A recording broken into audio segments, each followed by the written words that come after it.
It's emblematic of what he was trying to do, which is to literally bring dancing into the streets, singing in the rain, in the dark. La leyenda de Hollywood Gene Kelly fue algo más que un bailarín, fue una fuerza revolucionaria en el cine, un hombre cuya influencia aún puede sentirse décadas después de su fallecimiento. Pero durante 30 años, su viuda, Patricia Ward Kelly, ha guardado silencio. Hasta ahora. Sus recientes revelaciones sobre su vida en común, los últimos deseos de Gene y la verdad que se esconde tras sus últimos días te dejarán atónito. ¿Eres fan de Gene Kelly? Comenta, sí te encantan sus películas. Gene Kelly, un viaje a la danza y la interpretación. El 23 de agosto de 1912, Gene Kelly nació en Pittsburgh, Pensilvania. Eugene Coran Kelly era su nombre completo. Procedía de un hogar irlandés-estadounidense de clase trabajadora y era el tercero de 5 hermanos. James, su padre, ganaba $75 a la semana como viajante de comercio. Además de ocuparse de la casa, su madre, Harriet, se aseguró de que sus hijos tuvieran todas las oportunidades posibles para aprender danza y música. Aunque el dinero escaseaba constantemente, ella pensaba que estas actividades mejorarían sus perspectivas de futuro. Gene era enérgico desde muy joven. Le gustaba jugar al béisbol, nadar y patinar. Le interesaba más jugar de shortstop para los Pittsburgh Pirates que cualquier otra cosa. Nunca tuvo intención de bailar. Su madre le apuntó a clases de baile cuando tenía 8 años, pero él las detestaba. Los chicos no bailaban entonces. Después de unas cuantas clases, abandonó porque se sentía avergonzado. Pero Harriet persistió. Mientras trabajaba como recepcionista en la escuela de danza, siguió presionando a Gene para que volviera a intentarlo. Acabó cediendo cuando tenía 14 años. Esta vez algo encajó. Empezó a apreciar la fuerza y el atletismo de la danza en lugar de considerarla algo aparte del atletismo. La danza requería la misma fuerza y precisión que el béisbol. Nunca se dio la vuelta después de verlo. Todo cambió en 1929. La familia de Gene luchaba por llegar a fin de mes durante la Gran Depresión. Acababa de matricularse en la Universidad Estatal de Pensilvania para estudiar economía, pero las finanzas eran escasas. Dejó los estudios y volvió a Pittsburgh. Hizo cualquier trabajo que pudo encontrar para mantener a su familia. Trabajó en una tienda cercana sirviendo refrescos, colocando ladrillos y echando gasolina. Sin embargo, siguió bailando a pesar de trabajar muchas horas. Él y su hermano Fred actuaban en clubes nocturnos y eventos de talento por toda Pensilvania. Ganó más dinero con estas actuaciones y adquirió más experiencia en el escenario. En 1932, Gene ya no se limitaba a actuar, sino que cofundó el Gene Kelly Studio of Dance de Pittsburgh cuando tenía 20 años. El estudio tuvo un éxito inmediato gracias a su entusiasmo y a su peculiar método de enseñanza. Gene, a diferencia de otros instructores de danza, se concentraba en hacer que el baile fuera divertido para los varones. Utilizó una analogía deportiva, demostrando que la agilidad, la fuerza y el equilibrio eran tan cruciales en el baile como en el béisbol o el boxeo. Su estrategia tuvo éxito. Cada año, más de 150 alumnos visitan el estudio. Su familia estableció un segundo centro en Johnstown, Pensilvania. En 1933, Gene enseñó, coreografió y actuó en Pittsburgh durante 6 años. Quería más. Aunque empezaba a obtener reconocimiento en la comunidad teatral local, llegó a la conclusión de que había llegado el momento de arriesgarse más en 1938. Tras empaquetar sus pertenencias, se trasladó a la ciudad de Nueva York. Comenzó coreografiando pequeñas producciones entre bastidores. Sin embargo, su brillantez fue rápidamente reconocida por los demás. Nunca ha habido un baile como el suyo en Broadway antes. Combinaba movimientos fuertes y atléticos con la técnica tradicional. Hacía más que bailar. Se movía con la elegancia de un artista y el vigor de un deportista.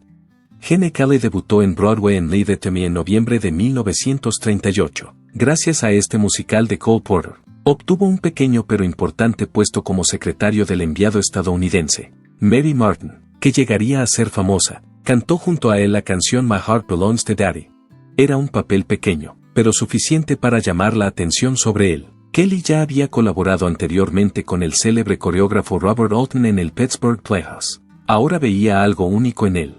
Las habilidades docentes de Kelly, así como su destreza en el baile, agradaron a Alton. Pronto, esa habilidad le daría nuevas oportunidades. Kelly fue contratado por Alton para One for the Money, donde demostró sus habilidades como actor, cantante y bailarín en 8 actuaciones distintas. Se trataba de un avance significativo. Kelly había tenido problemas para encontrar un empleo estable en Nueva York solo un año antes, en 1938. Incluso regresó a Pittsburgh para coreografiar Hold Your Hats, una revista de Charles Gaynor. Su enfoque del baile se vio influido por el encuentro. Los pasos no eran lo único que tenía en mente, pensaba en cómo contar un cuento a través de la danza. Ese concepto empezó a tomar forma en Déjamelo a mí. Trabajar con Mary Martin también le enseñó una importante lección, cómo ayudar a un famoso sin pasar desapercibido. Resultaría ser uno de sus rasgos más fuertes. El camino a Hollywood. Paul Joy, que se estrenó en el Ethel Barrymore Theatre el 25 de diciembre de 1940, fue la gran oportunidad de Kelly. Consiguió su primer papel protagonista en este musical de Rodgers y Hart, como el encantador pero moralmente dudoso artista de club nocturno Joey Evans. Kelly encajaba perfectamente en el papel, que estaba pensado para un bailarín y no para un cantante. Dotó al personaje de vitalidad e individualidad, lo que lo hizo tan fascinante como sorprendente. Los ensayos ponían de manifiesto las tendencias perfeccionistas de Kelly. Después de un día entero de ensayos, Van Johnson, que actuaba con él, recordaba haber visto a Kelly ensayando hasta altas horas de la noche. Repasaba repetidamente sus movimientos mientras permanecía de pie bajo una sola bombilla. Ese compromiso dio sus frutos. Paul Joy fue el tercer musical de Rodgers y Hart que más tiempo duró en cartel, con 374 representaciones. Aunque los temas más oscuros del espectáculo suscitaron reacciones contradictorias entre los críticos, la actuación de Kelly fue indiscutible. Había demostrado su capacidad para llevar adelante una producción. Kelly aún no estaba preparado para dejar Broadway, pero Hollywood tomó nota. En 1941, coreografió Best Foot Forward antes de trasladarse a Hollywood. La coreografía de Kelly dio vida a este musical trepidante y lleno de energía. Tenía talento para hacer que rutinas difíciles parecieran sencillas fusionando hábilmente movimiento y narración. Su trabajo en esta producción le consolidó como uno de los coreógrafos más vanguardistas de Broadway. A Gene Kelly le costó entrar en Hollywood, aunque tiene habilidad. No siempre fue suficiente. Se quedó tirado cuando llegó a Los Ángeles. Nada ocurría con el acuerdo que había firmado con David O. Selznick. Kelly esperó ya que Selznick no tenía ningún proyecto apropiado para él. Pasaron los meses. Entonces algo cambió. En 1942, Selznick tomó la decisión de prestarlo a MGM para la película For Me and My Gal. Todo cambió con esa elección. Kelly y Judy Garland se unieron en la película para contar la historia de dos artistas de vodevil durante la Primera Guerra Mundial. Aunque MGM dudaba en contratar a un novato, Garland reconoció algo único en Kelly. Exigió que le dieran el papel. Kelly nunca olvidó la rareza de ese tipo de apoyo. Hubo dificultades, pero trabajar con Garland le ayudó a acostumbrarse a Hollywood. Kelly no encajaba con el estilo rígido y tradicional de los musicales que el director Busby Berkeley tenía en mente. Deseaba bailar de una manera única. Quería un movimiento natural. Berkeley deseaba una coreografía rígida, líneas nítidas y precisión. A pesar de la tensión reinante en el plató, el carisma y el entusiasmo de Kelly eran evidentes. Los espectadores no vieron nada nuevo en él. Una de sus interpretaciones más famosas fue la canción For Me and My Gal. Su poder de estrella quedó demostrado en esa primera película, pero su visión quedó demostrada en 1944 con Cover Girl. Esta vez, coprotagonizó junto a Rita Hayworth una película sobre las aspiraciones, el amor y la ambición en Broadway. Sin embargo, la escena del alter ego fue cuando se produjo la verdadera magia. En esta escena, el personaje de Kelly baila con una representación espectral de sí mismo. Fue una primicia para el cine, ya que combinaba emoción intensa con maestría técnica. Kelly tuvo que grabar el baile 2 veces para que funcionara. En ambas tomas, cada movimiento de cámara tiene que ser exactamente el mismo. Luego la pantalla se superpuso con su alter ego, la segunda versión de sí mismo. Tuvo un efecto suave, dio resultado, pero Kelly lo describió posteriormente como lo más duro que había hecho nunca. Una de las escenas más reconocibles de la historia de la música fue ese pasaje. El baile de Kelly no fue lo único que se exhibió en Cover Girl. Su papel entre bastidores también se vio alterado. Tras comprobar sus habilidades, MGM empezó a confiar más en él, a pesar de su reticencia inicial a otorgarle demasiado poder creativo. No iba a desperdiciar la libertad de experimentar que se había ganado. En esta película, Frank Sinatra y Kelly protagonizan una divertida historia sobre 2 marineros de permiso en Hollywood. Sin embargo, Sinatra no tuvo nada que ver con la histórica escena. Fue el baile de Kelly con el ratón Jerry. el personaje de dibujos animados de Tom y Jerry. No era así como se combinaban la acción en vivo y la animación en aquella época. El procedimiento fue realmente intrincado. Kelly tuvo que hacer primero el baile completo sola. Como los animadores acabarían igualando los pasos de Jerry con los suyos, tenía que caminar con precisión. Para dar la impresión de que ambos bailaban juntos, examinaron su actuación fotograma a fotograma mediante un proceso conocido como rotoscopia, para que pareciera realista. Incluso las sombras del suelo tuvieron que ser introducidas manualmente. En un principio estaba previsto que Mickey Mouse apareciera en la escena, pero Walt Disney rechazó la idea. Legado e influencia. Como resultado, MGM hizo Jerry Mouse especialmente para esta ocasión. No se parecía a nada que el público hubiera visto antes, aunque la secuencia parecía natural. Era revolucionaria. La única nominación al Oscar de Kelly, al mejor actor, fue una de las 5 nominaciones al premio de la Academia por lejos las anclas. La película consolidó su posición en la historia de los musicales al ganar también el premio a la mejor banda sonora. Kelly pasó de ser un bailarín de Broadway sin experiencia cinematográfica previa a convertirse en uno de los intérpretes más inventivos de Hollywood entre 1942 y 1945. Además de actuar, estaba revolucionando la producción de musicales, y esto era solo el principio. Durante el apogeo de su carrera, Gene Kelly produjo algunos de los musicales más célebres de la historia de Hollywood. Sus películas consistían en transmitir historias de un modo que nadie había visto antes, no solo en bailar. Su vivacidad, inventiva y audacia revolucionaron los musicales. Singin' in the Rain, estrenada en 1952, se convirtió en la película clave de su carrera. Fue codirigida por Stanley Donen y Kelly y tuvo lugar durante la convulsión que experimentaron muchos intérpretes cuando Hollywood pasó del cine mudo al sonoro. Kelly interpreta a Don Lockwood, una estrella del cine mudo que tiene dificultades para adaptarse al mundo moderno, además de narrar su romance con el personaje de Debbie Reynolds, Katie Selden. La película también documentaba las dificultades del cine en aquella época.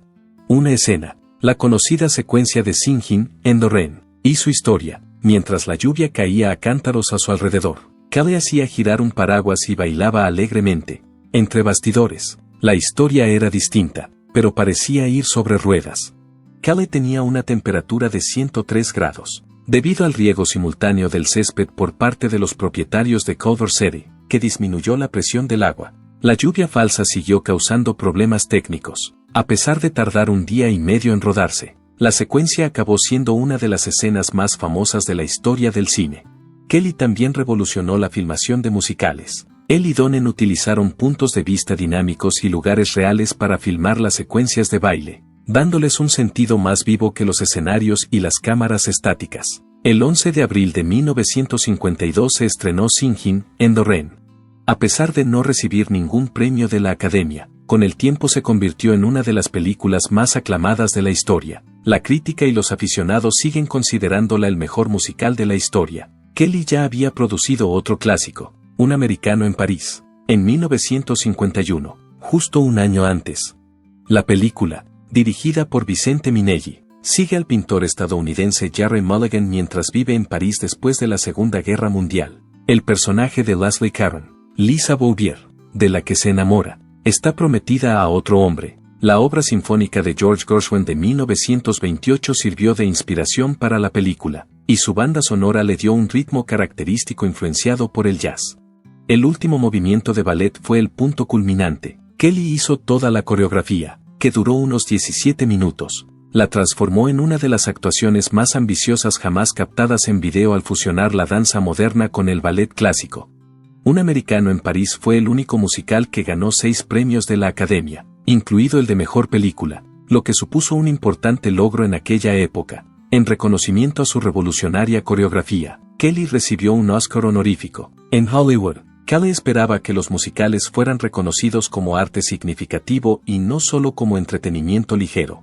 Durante la temporada de los Oscar, se aseguró de que los votantes reconocieran la valía artística de un americano en París promocionando enérgicamente la película. Como resultado de sus esfuerzos, la película fue premiada, demostrando que los musicales son capaces de alcanzar el mismo nivel de éxito que cualquier drama. La capacidad creativa de Kelly no terminó ahí.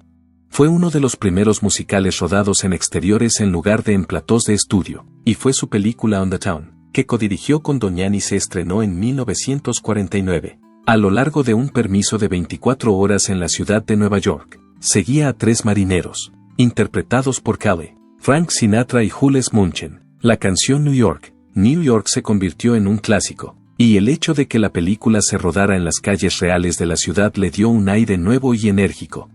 En 1954, interpretó el papel protagonista de la película de fantasía romántica Brigadón, que trataba sobre una comunidad escocesa oculta al ojo público y que solo sale a la superficie una vez cada 100 años. Kelly interpretó el papel de un vagabundo perdido que la encuentra por casualidad y se enamora de ella. La película destacó por su atmósfera de ensueño y su profundidad emocional, a pesar de que no alcanzó el mismo nivel de éxito que sus obras anteriores.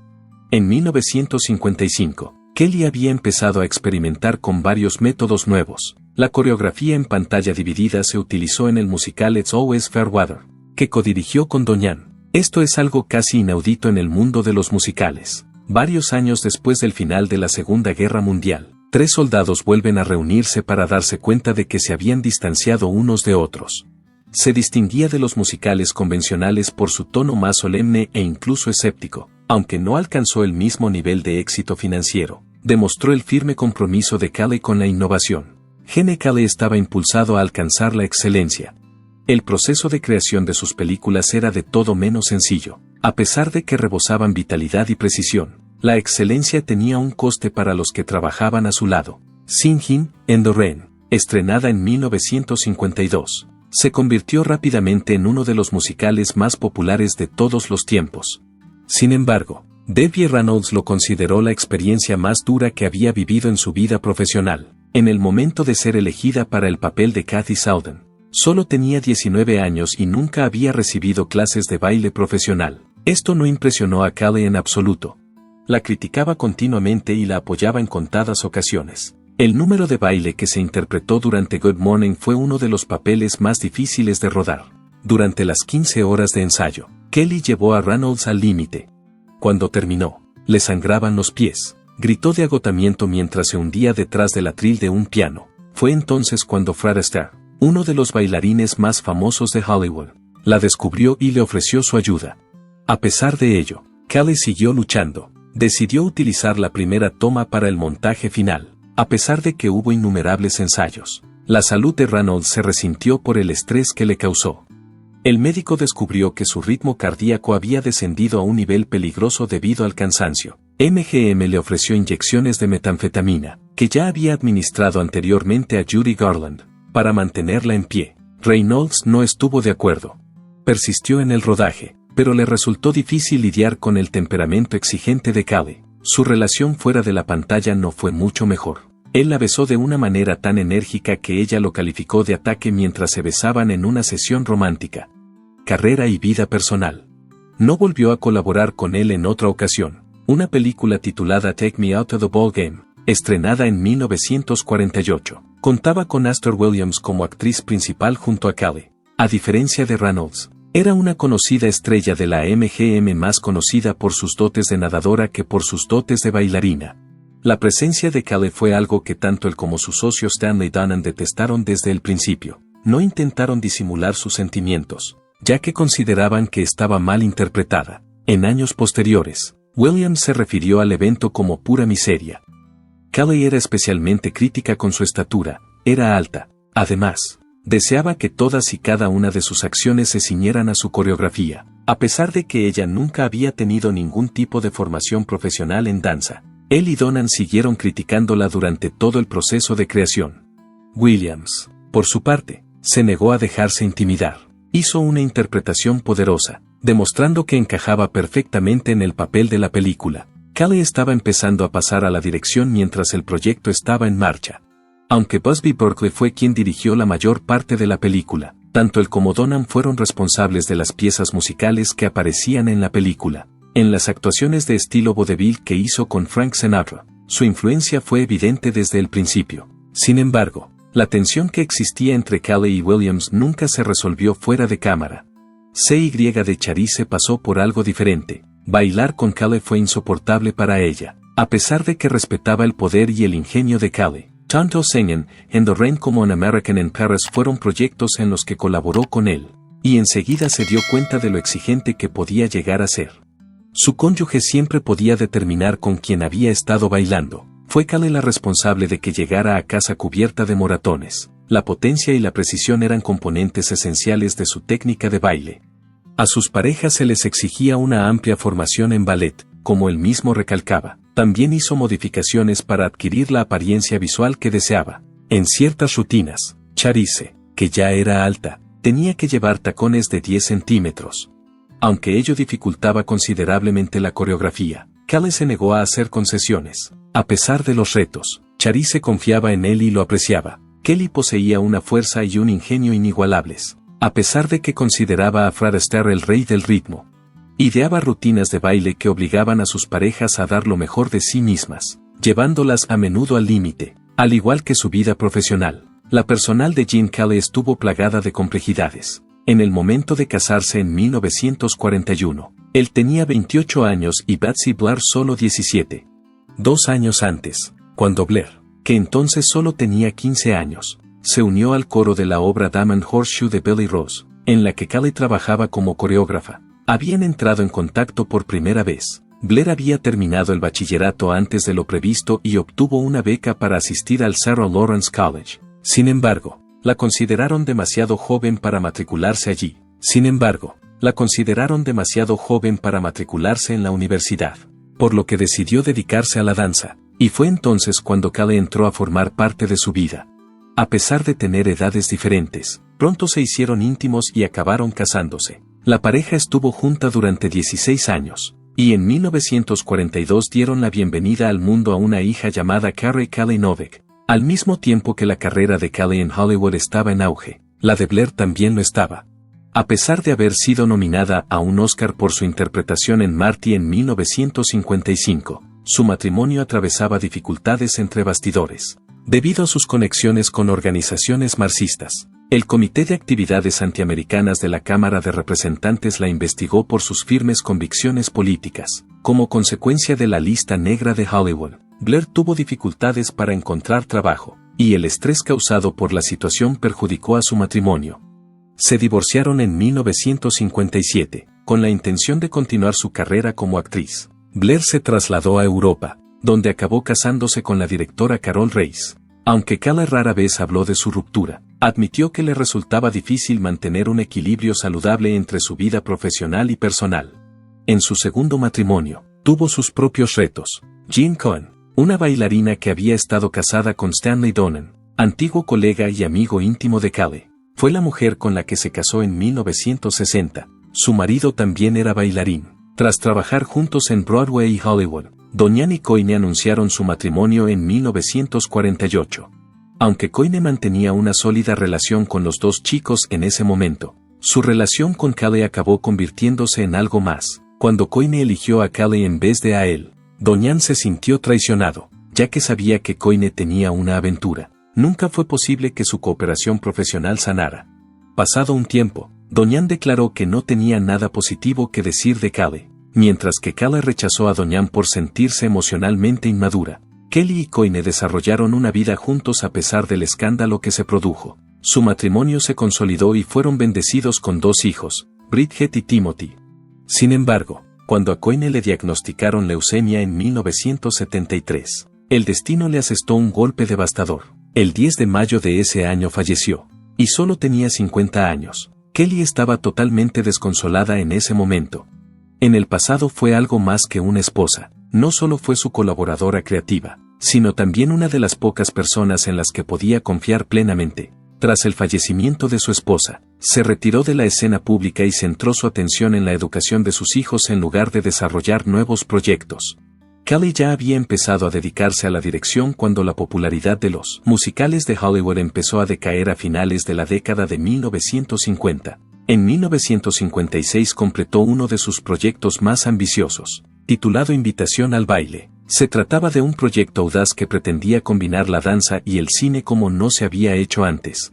A pesar de las grandes expectativas de Kelly, la fabricación del producto se retrasó y también hubo dificultades técnicas. Cuando finalmente se estrenó en los cines, no logró conectar con la gente y acabó siendo un fracaso financiero en taquilla. Después pasó a su siguiente gran proyecto como director. que fue Hello, Dolly, estrenada en 1969 y protagonizada por Barbra Streisand y Walter Matthau. Teniendo en cuenta que la película contó con un amplio presupuesto de $25 millones, fue una de las más costosas de la época. Sin embargo, a pesar de las críticas recibidas, fue nominada a 7 premios de la Academia y ganó 3 de ellos. Es interesante señalar que Calley ya había rechazado Sonrisas y Lágrimas en 1965, alegando que la película no representaba su estilo personal. Tal elección sigue siendo uno de los acontecimientos más polémicos de su biografía profesional. En la década de 1970, Calley asumió una nueva posición como rostro de la época dorada de los musicales de MGM. Asumió este trabajo en la década de 1970. En 1974, se convirtió en uno de los presentadores de la serie documental That's Entertainment, que era una celebración de los musicales legendarios de Hollywood. Se trataba de una mirada retrospectiva a la historia de MGM que resultaba nostálgica y desgarradora al mismo tiempo. En aquel momento, el conocido backlot, que había sido el lugar de producción de un gran número de aquellas películas, estaba en proceso de desintegración, y estaba previsto demoler una parte importante del mismo. El hecho de que partes de la película se rodaran en esos decorados en ruinas confirió un peso emocional a la película. Una historia de amor inesperada. That's Entertainment fue un éxito tan grande que dio lugar a entregas consecutivas en 1976 y 1994, además de That's Dancing, que se estrenó en 1985. Calley recordó al público la artesanía de los musicales y cómo el baile había revolucionado la forma de contar historias en el cine gracias a estas películas. Durante sus últimos años, permaneció oculto al público. Los últimos años de la vida de Gene Calley se caracterizaron por una inesperada historia de amor que a muchos les costó comprender. Cuando conoció a Patricia Warren, en el año 1985, ya se había consolidado como un icono de Hollywood, un negocio que se vio irrevocablemente alterado a raíz de su implicación en los musicales. Kelly era la presentadora de un documental en el que Patricia, una escritora de 26 años, estaba trabajando para el Instituto Smithsonian. Ella desconocía por completo su identidad. Cuando llevaban una semana trabajando juntos, por fin fue consciente de que estaba conversando con uno de los actores más conocidos de la historia del cine. Lo que en un principio fue una conexión profesional se convirtió rápidamente en algo más con el paso del tiempo. Calley invitó a Patricia a California para que le ayudara a escribir sus memorias. Llevaban muchos años trabajando juntos antes de casarse en 1990. Kelly ha cumplido 78 años y ella 31. Al instante, su diferencia de edad de 47 años llamó la atención. La relación entre ambos fue puesta en duda por los medios de comunicación, y algunos críticos la consideraron impropia. Sin embargo, Patricia nunca dio importancia a sus preocupaciones. Afirmó que nunca le había dado importancia a la diferencia de edad hasta que la prensa sensacionalista lo convirtió en un tema de debate sensacionalista. Con la intención de calmar el frenesí mediático, llegó a decir a los periodistas que tenía 36 años y no 31, a pesar de todo el alboroto exterior. Su conexión era genuina. Más tarde, Patricia declaró que la vitalidad juvenil y la mente brillante de Calley hacían que su edad careciera de sentido. Desde que falleció en 1996, a los 83 años, estuvieron juntos. Tras su fallecimiento, se propuso preservar el legado que había dejado. En varias ocasiones se opuso a biopics no aprobados y a proyectos que, en su opinión, describían su vida de forma inexacta. Ella se opuso rotundamente a la idea de que se hiciera una película sobre él en 2022, alegando que el propio Calley se había opuesto a que se le retratara de esa manera. A pesar de que su relación no fue comprendida por todo el mundo, continuó hasta el final, incluso antes de casarse con Patricia. La reputación de Calley ya había sido objeto de varias discusiones. Las acusaciones sobre su conducta en el plató perduraron durante décadas, sobre todo durante el rodaje de Singin' in the Rain en 1952. Estas acusaciones fueron especialmente frecuentes. Muchos afirmaron que fue cruel con Debbie Reynolds, que entonces solo tenía 19 años. Según la versión más extrema del incidente, Calley la sometió a ensayos tan intensos que le hicieron sangrar los pies, por lo que fue necesaria la presencia de médicos. Ward. Los esfuerzos de Patricia Calley por desacreditar estas afirmaciones han sido constantes durante muchos años. En su declaración, se refirió a las notas de producción que detallaban cada aspecto del proceso de rodaje y afirmó que no había pruebas de que Reynolds necesitara asistencia médica. Patricia cree que Calley era perfeccionista, pero nunca fue cruel. Llegó a decir que él era el responsable de que Reynolds se convirtiera en una auténtica estrella de Hollywood. Según otro mito, Kelly mantuvo una relación polémica con Donald O'Connor, que interpretó a su compañero de reparto en la película Singin' in the Rain. Patricia nunca ha salido al paso de esta información, afirmando que a Kelly le encantaba la habilidad de O'Connor y creía que nunca se le prestó la atención que merecía. Llegó incluso a señalar algunos momentos de la película en los que las discretas expresiones faciales de O'Connor aportaban comicidad y profundidad a las secuencias en las que estaban juntas. Sin embargo, no todo el mundo tenía la misma impresión de Kelly. Hace tiempo, Stanley Donen, uno de los codirectores de Singin' in the Rain, dijo que era difícil colaborar con él. Debbie Reynolds también mencionó que tuvo una experiencia desagradable durante su primer beso en el cine, afirmando que fue más violento de lo que había previsto. El legado de Kelly se hace más problemático por los diversos puntos de vista que se han presentado. A pesar de que algunos le consideraban un mentor generoso, otros recordaban casos de fricción. Nadie puede negar que Kelly dejó una huella indeleble en la industria del entretenimiento. Recibió algunos de los premios más prestigiosos del sector por su contribución a la danza y el cine. Por su contribución a las artes escénicas a lo largo de toda su vida, recibió un Kennedy Center Honor en 1982. 3 años más tarde, a los 72 años, el American Film Institute le concedió el Lifetime Achievement Award. Además, el Screen Actors Guild reconoció su influencia en la industria del entretenimiento en el año 1989. Anteriormente, en 1952, Kelly ya había sido galardonado con un premio honorífico de la Academia. Su habilidad como actor, cantante, director y bailarín le valió el reconocimiento de la Academia de Artes y Ciencias Teatrales. No era habitual que un músico alcanzara tal prominencia en aquella época. En 1994, después de varias décadas, el presidente Bill Clinton le concedió la Medalla Nacional de las Artes. El impacto de Kelly en las industrias del cine y la danza ya era indiscutible a esas alturas. ¿Cuál es su película favorita de Gene Kelly?